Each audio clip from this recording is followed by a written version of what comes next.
¿Qué tal, chicos? ¿Cómo están? Buenos días. ¿Todo bien? Bien, vamos a empezar con nuestra clase de hoy. Lo que vamos a comentar hoy día es acerca de lo que se denomina la epistemología.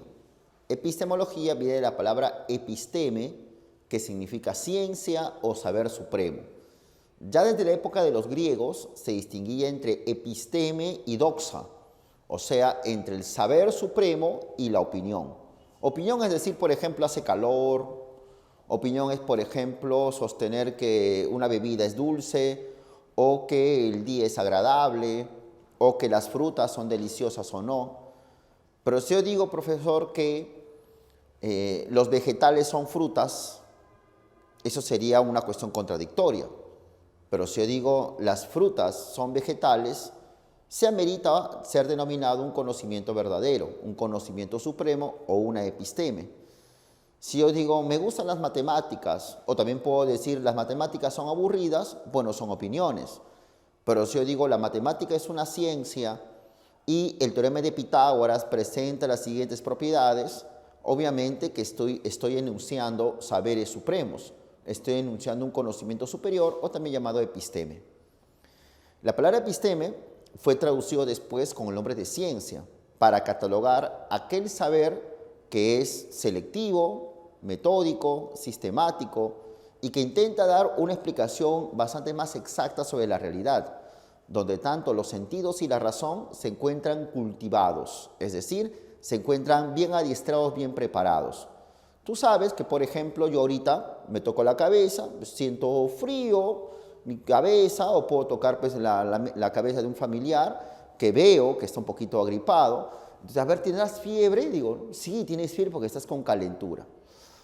Obviamente que es un saber común, un saber cotidiano. Eso de científico aún no tiene.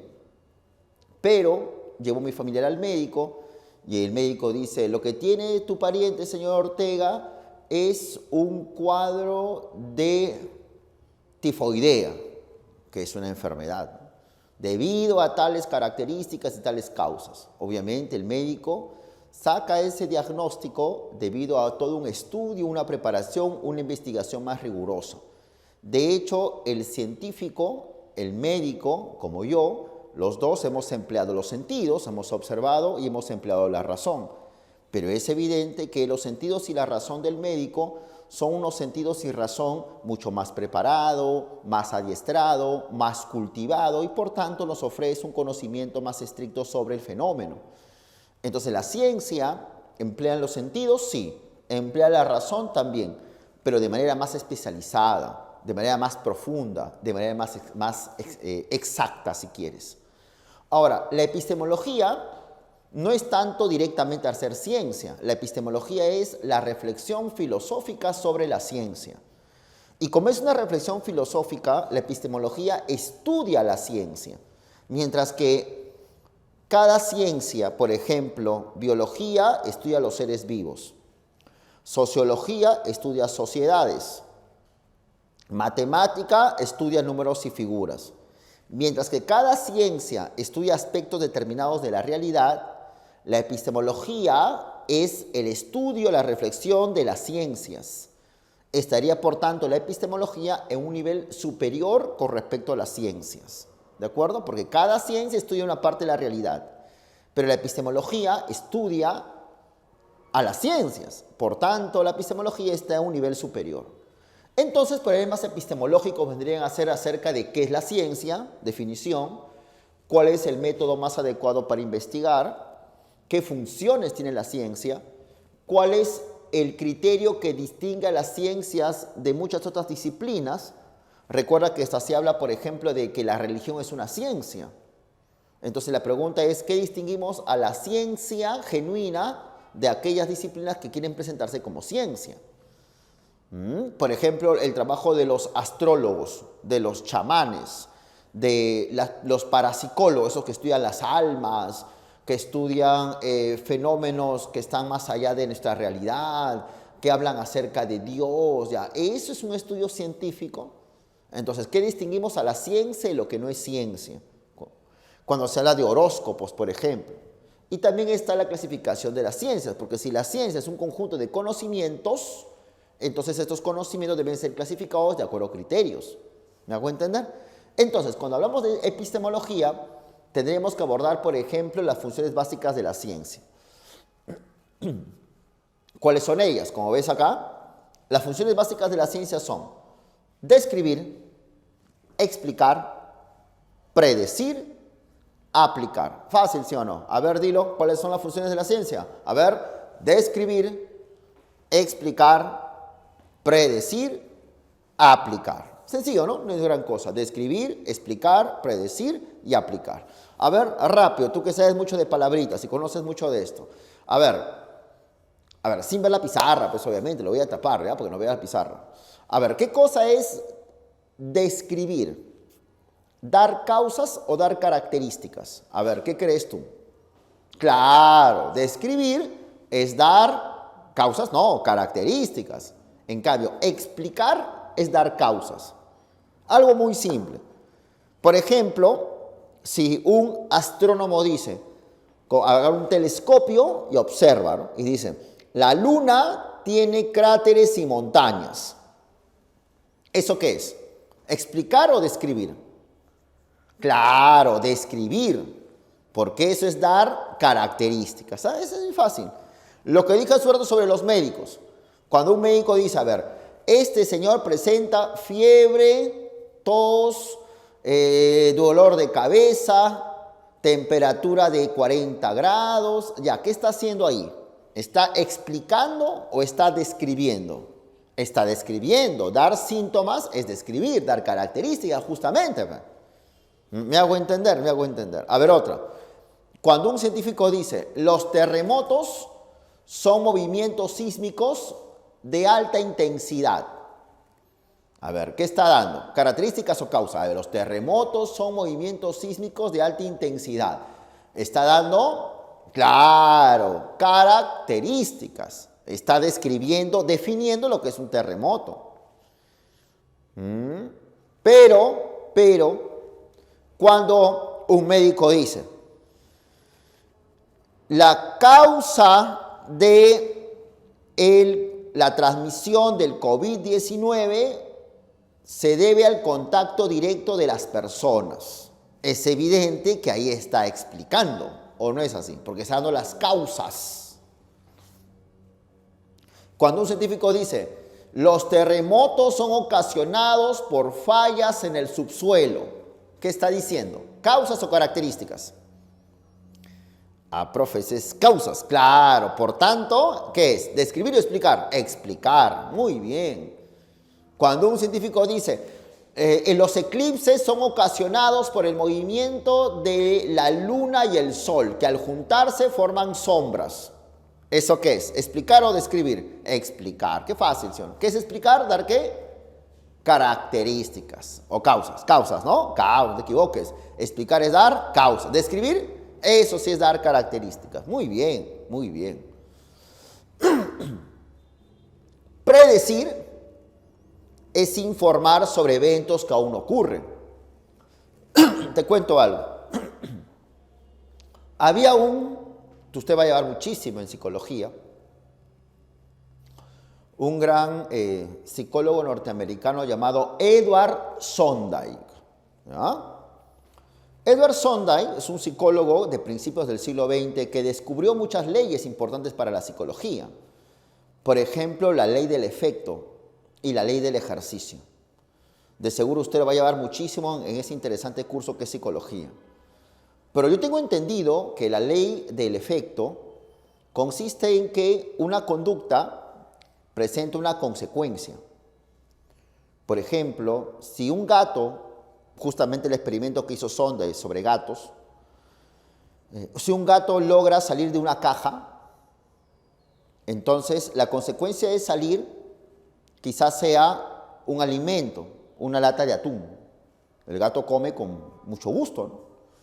De tal manera que esa recompensa por salir de la caja va a ocasionar que el gato, cada vez que le pongan en la caja, va a querer salir con más rapidez y va a aprender con más destreza esa manera de salir de la caja. Entonces, cuando uno elabora una conducta, esa conducta tiene una consecuencia. consecuencia que va a afectar a la conducta inicial. Eso lo postuló Edward Sonday. De tal manera que un psicólogo aplica la ley de Sonday y le dice a una señora, señora, si usted no desea que su hijo de 6 años siga repitiendo malas palabras, palabras soeces, usted no debe reforzar esa conducta a través de risas, sino debe castigar la conducta. Por ejemplo, debería prohibirle ver televisión. Porque si usted sigue riéndose cada vez que su niño da o dice malas palabras, le aseguro que ese chiquito va a decir peores palabrotas.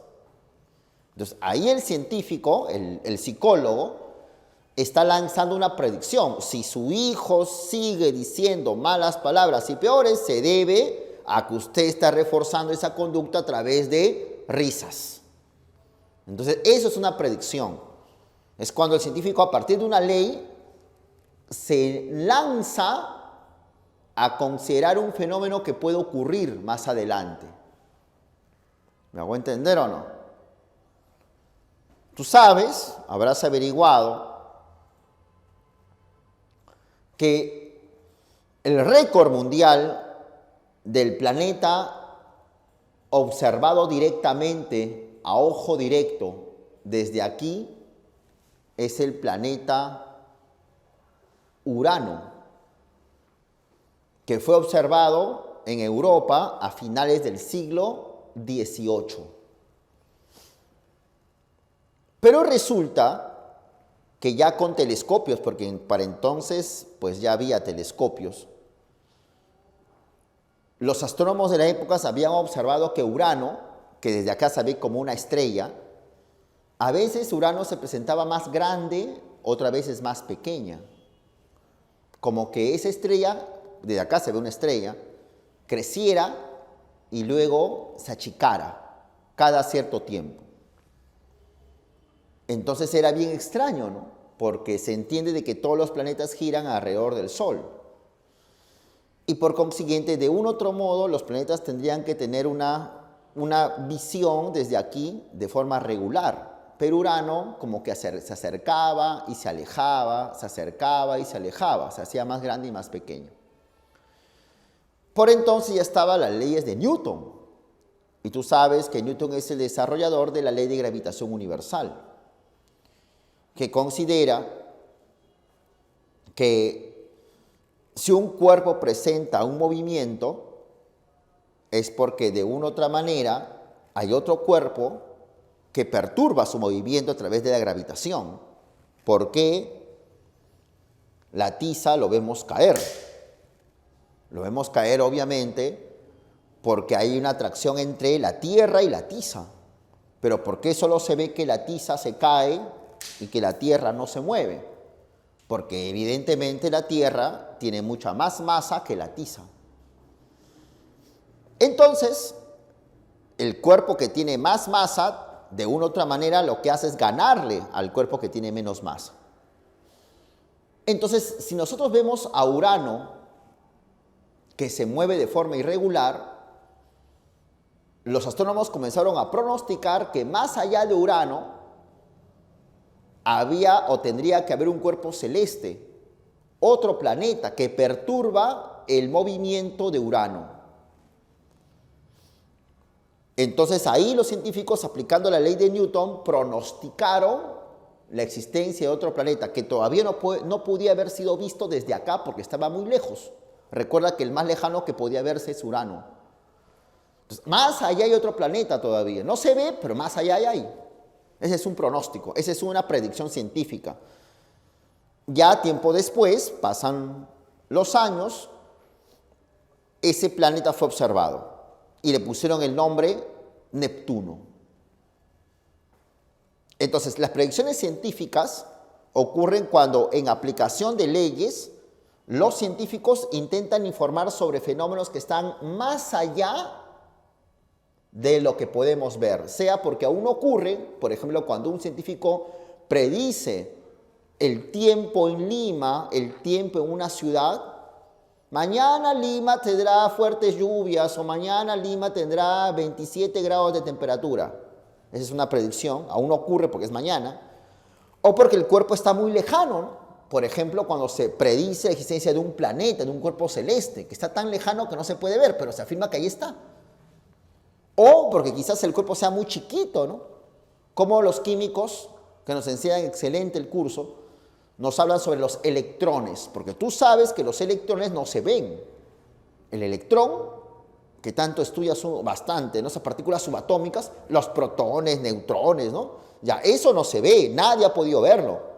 Pero como los químicos han hecho una teoría muy gigantesca sobre esos temas. Si a la justa se ven ciertos tipos de átomos nada más. Ah, ya, porque los químicos lo que hacen son predicciones. Comienzan a establecer deducciones a partir de leyes y de fenómenos. ¿De acuerdo? Entonces, repito, la predicción científica es informar sobre objetos aún no observados, porque están muy lejos, porque no ocurren aún o porque son muy pequeñitos. Y desde una tiza hasta naves espaciales y celulares, internet, existe ciencia en aplicación. La aplicación científica, profesor, nos permite solucionar problemas prácticos a través de tecnologías. Aquí hay bastante ciencia, tú sabes que aquí hay bastante química, ¿o no? En la tela, bastante industria textil. Ni hablar en los celulares, en el internet, en las cámaras, ni hablar, pues eso ya se entiende, ¿no? En el campo de la medicina no hay tecnología o no, sí hay tecnología, ¿cómo no? Hay la aplicación, o sea, la ciencia tiene un sentido práctico y el sentido práctico es la aplicación científica. Y justamente esa aplicación científica genera tecnologías. ¿Qué es tecnología? Instrumentos, resultados de la aplicación científica. Ejemplo, un celular. Ejemplo, un aparato de medición de presión sanguínea. Eso es tecnología. ¿Ya? Muy bien.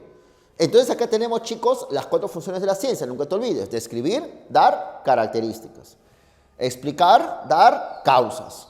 Y si tú te das cuenta, la descripción responde a las preguntas: ¿qué es el objeto? ¿Qué es un eclipse? ¿Cuándo ocurrirá? El 15 de mayo del año 2020. ¿Cómo ocurrirá? De manera parcial, de manera total. ¿Dónde ocurrirá? ¿Dónde será visto? Por ejemplo, será visto en la Ciudad de México. Esa es una descripción. Explicar. Se informan causas. Justamente la explicación responde a las preguntas: ¿por qué ocurren los eclipses? ¿Cuál es la causa? ¿A qué se deben los terremotos? Predecir, informar sobre objetos aún no observados y aplicar, solucionar problemas prácticos a través de tecnologías. Ahora, la ciencia es un saber riguroso, es un saber metódico, es un saber resultado de pasos. Método es una palabra griega que significa pasos. Entonces, de forma general, la ciencia, sobre todo las ciencias naturales y sociales, que se llaman ciencias fácticas, ¿de acuerdo? Naturales y sociales, emplean el siguiente método que ves acá. Las ciencias arrancan por plantear un problema. ¿Por qué ocurre el SARS-2 COVID-19? ¿Por qué ocurre? ¿A qué se debe? Ese es un problema científico, que hasta ahora los científicos hasta que se rascan la cabeza. ¿Ah? Pero cualquier pregunta no es un problema. Por ejemplo, si yo digo, ¿qué es el mundo? Eso no es un problema científico porque es muy amplio. Es un problema, digamos para la filosofía o la religión. Si uno dice, ¿qué es la vida? Es un problema también muy amplio. Pero si decimos, por ejemplo, ¿cuáles son las características que presentan los volcanes? Ese es un pequeño problema científico. ¿Me hago entender? Si uno dice, por ejemplo, ¿habrá objetos más rápidos que la luz? Ese es un problema científico.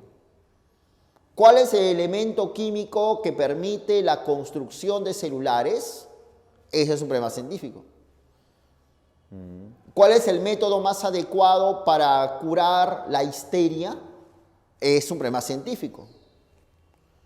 Entonces tenemos un problema como, por ejemplo, preguntarse, el científico se pregunta, ¿no? ¿Cuáles son los mecanismos de propagación del SARS-CoV-2, COVID-19? Ante eso los científicos elaboran hipótesis. Propagación vía oral, por el aire.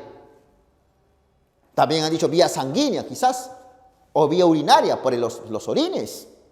Son hipótesis, son respuestas tentativas, obviamente, ¿no? Porque recuerda que esta enfermedad es nueva. Los científicos no saben hasta ahora un tratamiento. Entonces elaboran hipótesis. Puede ser por la orina, por la sangre, por el aire, por la saliva, por las lágrimas.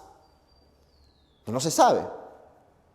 Son hipótesis que van descartando, van eliminando. Ya, por la orina no hay. Comienzan a descartar. Por la sangre tampoco. Descartando. Pero por las lágrimas sí, por la mucosidad del ojo. También. Obviamente por la saliva, por el aire. Entonces ya comienzan a descartar y comienzan a contrastar. Y comienzan a hacer experimentos. Y a hacer observación. Ya, entonces si es por el aire, entonces el uso de mascarillas prevendría la propagación del coronavirus. Claro, entonces pónganse mascarilla. Vamos a hacer un grupo de personas, un grupo de voluntarios, en el cual ellos, que se ha detectado positivo por coronavirus, vamos a poner mascarillas a este grupo de 10 personas. Y vamos a ver si contagian a otros. Y descubren que el contagio con mascarilla es mucho menor que a estar sin mascarilla. Vaya. Entonces se está contrastando, es por aire. Y el uso de mascarillas es correcto. Y elabora un análisis de datos. Entonces informa, ¿no? Ya. El SARS-CoV-2, COVID-19, se transmite por vía aérea. Se recomienda el uso de mascarillas y evitar el contacto social. Mínimo 1,5 metros y si puede más lejos todavía. Entonces ya se analizan los datos, se da una respuesta a la contrastación, a la comprobación de la hipótesis. En el campo de las ciencias sociales y ciencias naturales, en el campo de estas ciencias, la contrastación de hipótesis se da a través de observar personas, se observa personas con mascarillas, ¿sí? O a través de experimentos.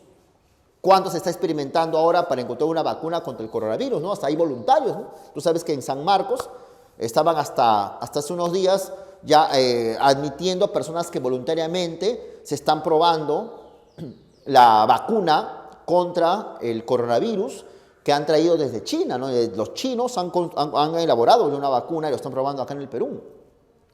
Y lo más curioso, hacen un experimento, ¿no?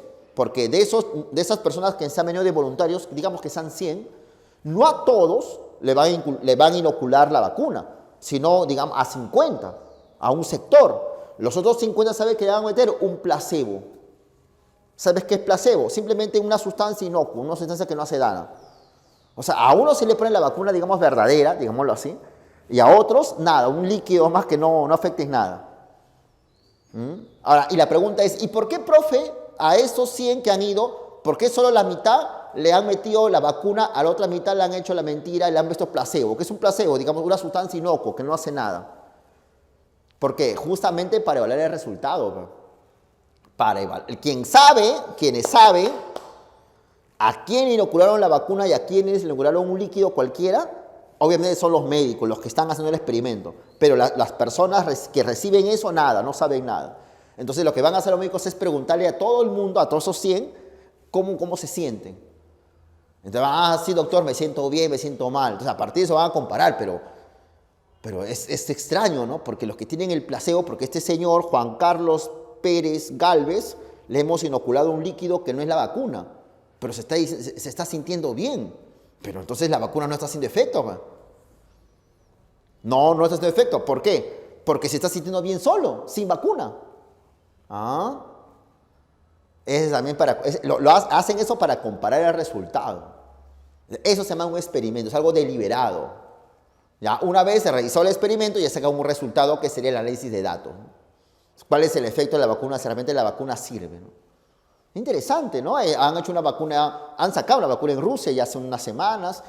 Los laboratorios Johnson y Pfizer en Estados Unidos también están haciendo su vacuna. Claro, claro, ¿no? Y de hecho van a pedir voluntarios, ¿no? Para que la gente se pruebe, ¿no? A riesgo obviamente de su vida también, claro. Pasa y si peor no se contagia, ¿no es cierto o no? Pero así la ciencia tiene que, como se dice, jugársela, ¿no? Por eso es que la ciencia es perfectible, como un rato vamos a verlo, ¿ya? Entonces, acá tenemos los pasos del método, ¿no? Problema, hipótesis, contrastación, análisis de datos. Ahora, pero, acá una salvedad, pero esta contrastación te decía que es observación y experimentación en el caso de las ciencias sociales y ciencias naturales. Pero en el campo de las matemáticas no. En el campo de las matemáticas no hay experimentación, no hay observación. ¿Por qué? Porque la observación y experimentación son cuestiones empíricas. Se observan fenómenos físicos. Por ejemplo, que una persona se vuelva más lisuriento o menos lisurienta en el campo de la psicología. O a una persona le guste bailar más un ritmo de moda que un ritmo tradicional en el campo de la sociología. Y ni hablar, experimentos es en el campo de un laboratorio. Los laboratorios médicos, que hace un rato hablamos acerca de las vacunas. En cambio, los matemáticos que hacen cálculos no necesitan pues un laboratorio, ¿no? Con muestras, con placebos, con líquidos, no. El matemático necesita pues su tranquilidad, sus hojas, su lápiz y alguna escuadra para hacer sus teoremas geométricos, etc. O sea, el procedimiento matemático recibe otro nombre. Ya nunca te olvides, la demostración que se hace en matemática y en lógica es la forma de contrastar en esas ciencias. ¿Ya? Entonces, los matemáticos no experimentan, los matemáticos y los lógicos no observan, los matemáticos demuestran. ¿Listo? Eso no te olvides. Con el asunto que estábamos hablando acerca de la pandemia, ¿no?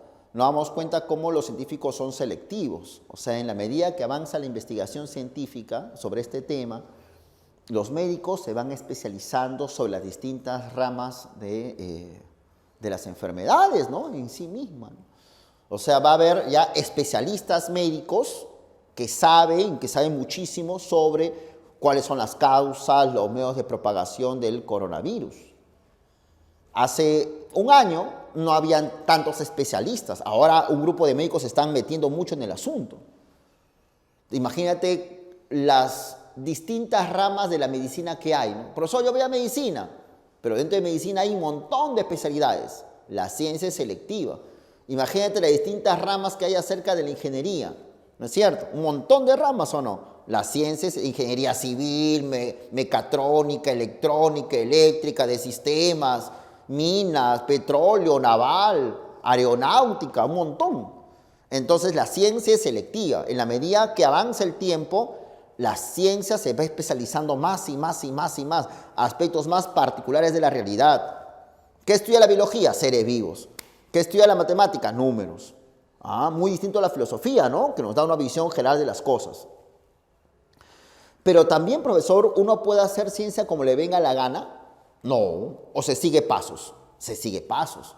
Hace un rato estábamos viendo los pasos del método científico y por ese motivo la ciencia es metódica, sigue pasos rigurosos. Pero al ser metódica, lúcete a ver, maestro, ¿la ciencia es un saber ordenado o desordenado? La ciencia es un saber ordenado. La ciencia es sistemática, profesor. Claro, tú mismo llevas tus cursos de física, tus cursos de psicología, de química, y no me vas a negar que los profesores cuando empiezan esos cursos van desde lo simple a lo complejo, ¿o no? Y lo mismo, ese procedimiento de lo simple a lo complejo, también tú lo ves en tus libros de física, ¿o no es así? Ni hablar en matemáticas, ¿no? La ciencia es un saber ordenado, sistemático. ¿La ciencia comete errores o no comete errores? Un montón de errores, profesor. Hace un rato estábamos hablando de cómo en San Marcos están pidiendo voluntarios para que reciban la vacuna traída desde China. Y a algunos le pusieron la vacuna y a otros no, justamente para contrastar eso, ¿no? Porque puede ser que la vacuna no sea efectiva. La ciencia es falible, comete errores. Hace mucho tiempo En la Edad Media se suponía, y era científico suponerlo así, de que el centro del universo era la Tierra y el Sol giraba alrededor de la Tierra, y eso permitía explicar los climas, permitía explicar las temporadas del año, las estaciones, cuándo iba a llover, en qué momento hay que cosechar, cultivar, etc. La ciencia es falible, se equivoca, pero justamente por esa razón los médicos encuentran errores en la aplicación de una vacuna contra el coronavirus y plantean otra medicina, otra solución, otra vacuna, más efectiva, más eficaz. La ciencia es perfectible. Ni hablar en el campo de la astronomía, ¿no? Ahora hablamos diferente. Ya pues el centro no es la Tierra, es el Sol. Y el Sol no es el centro del todo el sistema, como todo el universo, como pensaría Copérnico, sino solamente del sistema solar, que es algo pequeñito en comparación a la galaxia. Entonces, en la medida que pasa el tiempo, los científicos van corrigiéndose sus dificultades. Ustedes van a ser científicos, van a ser médicos, van a ser psicólogos, van a ser ingenieros, y de hecho sus diseños, sus hipótesis van a estar siempre en continua evaluación de lo que tú estás haciendo, ¿o no es así? La ciencia es un saber perfectible, se va corrigiendo. ¿De acuerdo o no? Muy bien, muy bien. Entonces, muchachos, lo que hemos visto es acá esta primera parte sobre la epistemología. Recuerda de que mientras que las ciencias estudian aspectos específicos de la realidad, la epistemología estudia la totalidad de la realidad, pero de manera filosófica. La epistemología lo que hace es la reflexión filosófica acerca de la ciencia. Nos da una reflexión de qué es la ciencia. Esta no hace ciencia, estudia la ciencia, que es muy diferente. Entonces, la epistemología muestra que la ciencia presenta funciones. No te olvides, describir características, ¿no? Explicar causas, predecir, informar lo que puede ocurrir o de lo que no se puede observar directamente, y aplicar, que tiene que ver con la generación de tecnologías para la solución de nuestra vida diaria. La ciencia responde a métodos. Primero, problema, preguntas, ¿no? Segundo, hipótesis, respuestas a las preguntas. Tercero, contrastación. Recuerda, el matemático no experimenta, el matemático demuestra. Quienes experimentan son los científicos sociales y naturales, experimentan y observan. Y luego sigue el análisis de datos, que sería la evaluación. La ciencia presenta como características a lo siguiente: es selectiva, estudia partes de la realidad, es metódica, es resultado de pasos rigurosos, es sistemática, es organizada, es falible, se equivoca y es perfectible porque puede corregirse. Hasta aquí esta parte.